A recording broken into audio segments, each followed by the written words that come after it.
I'm joined now by astronaut Per Wimmer to talk a little more about what this really means. I mean, 328 days on the International Space Station. How remarkable is that for an astronaut? And from your experience in space, how does that feel on the human body? Oh, this is an absolutely remarkable achievement. 328 days. It's almost 1 year, one whole year in space. Absolutely incredible. And to put this into context, this is the longest any female astronaut have ever been into space. That's it. But it's also in the context of all space flights, it's actually the 5th longest that any person has ever been into space. It's only the Russians and then Scott Kelly, the American astronaut, who in 2015, 2016 spent a little bit longer, 340 days in space. So we're talking about, it's really up there in terms of achievement. Also, she did a fantastic spacewalk. She did 6 spacewalks in total. But obviously the first one was an all-female spacewalk, was highly important. So I guess to summarize, I mean, the importance is here, women are safely and back on Earth, having been into space, and there's absolutely no reason why we can't get more women into space, and that's exactly what we've got to achieve. Space is for everyone, and I think Christina Koch has shown that completely here. Right, it really helps. I mean, in an age of social media and, short attention spans, for NASA and these missions to get this kind of extra attention, it really matters because people need to be interested in space programs to keep that funding there, and keep investment in it altogether. But I really do need to ask you, I mean, you've had your taste of being in orbit. Tell me what it felt like to you, and then multiple that, times the number of days that she was actually up there and the others have been. What does that do to you and your human body under those conditions?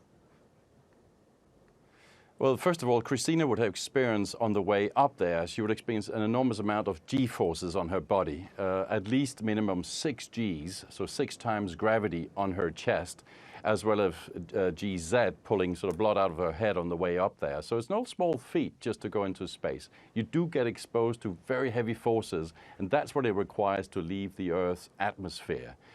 Once you are in space and you are in this weightlessness environment, actually a number of astronauts become a bit nauseous, even having gone through training and what have you. So even the first days can be a little bit tricky. You feel a bit nauseous. Some astronauts actually vomit as well. It's not easy. But staying up there beyond 2 months, something else happens to your body. Your bones would start to lose themselves, to deteriorate a bit. And that's just the way it is up in space due to radiation and what have you. The good news is once she's back on Earth, it will come back again, and she has to drink a lot of milk now and hopefully eat a lot of fresh fruit. Right.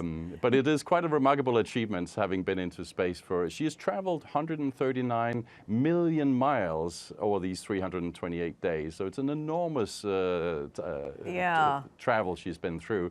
5,248 times she's traveled around the Earth.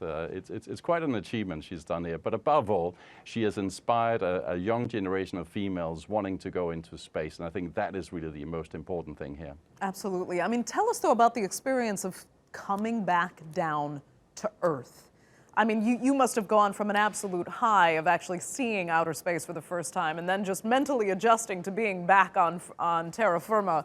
But for her to have been up there for almost a year, what is it like mentally, first of all, to deal with being in orbit for that long, and then having to come back down and just readjust to life on the planet? It's a quite significant adjustment going from being in a weightless environment for such a long period of time. The body really adjusts. Our bodies are very flexible. They can really adjust to these strange environments.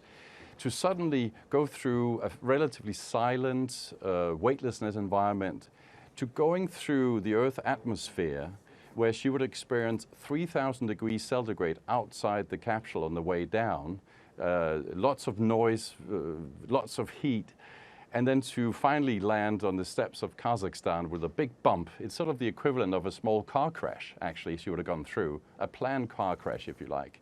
The good news is she's got a very comfortable seat that's custom-made for her. and then to open the hatch and then finally be out in fresh air again. No doubt she needs a little bit of time to find her feet again and drink some milk, as I said, and get back on her feet. But she can be proud of her achievements. She's done a very important piece of work with experimenting with proteins, which can have positive effect in terms of cancer research. So she's done some very important work up there for humanity, if you like.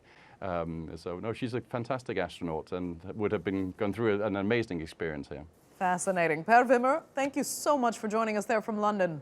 It's great to get your insight.